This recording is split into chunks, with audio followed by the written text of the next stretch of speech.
Sa buntag ni adto ako sa Tacloban, giawhag ako sa babayi nga maanyag.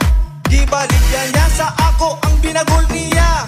Barato daw kaayo og pagkalamian pa. Naibog ako makita sa iyang binagol, kay dako kaayo og very affordable. Dayon ko gipalit ang iyang binagol nga tinda, og gikaon ko dayon sa atubangan niya. Gikaon ko ang binagol ni Jacqueline. Gikaon ko ang binagol ni Jacqueline. Gikaon ko ang binagol ni Jacqueline. Gikaon ko ang binagol ni Jacqueline. Lawihan kaayo ang binagol ni Jacqueline. Ililuan og puno pa jud sa vitamin. Umuktak og dunay tiktok pa sa sulod. Sigurado garantisado makabusog. Wala na ako mukaon og iba na kalanon.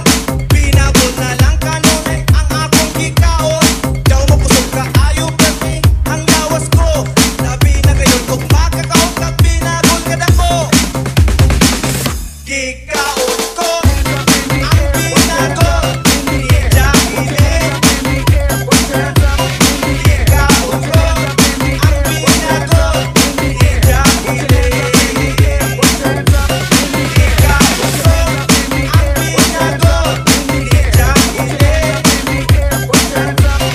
Gikaon ko ang binagol ni Jacqueline. Dagko binagol ang akong nanatilawan, hanggang Jacqueline lang ang akong naibugan. Kanunay na lang ako dito sa tindahan, kayang iyang binagol akong nagustuhan. Dili manahon dayon og dili magpanos, tungod kay maayo ang pagkaigot ug pagkaputos. Ug makaong kag binagol na very delicious, hinay lang tanggalon ang higot ug ang putos. Gikaon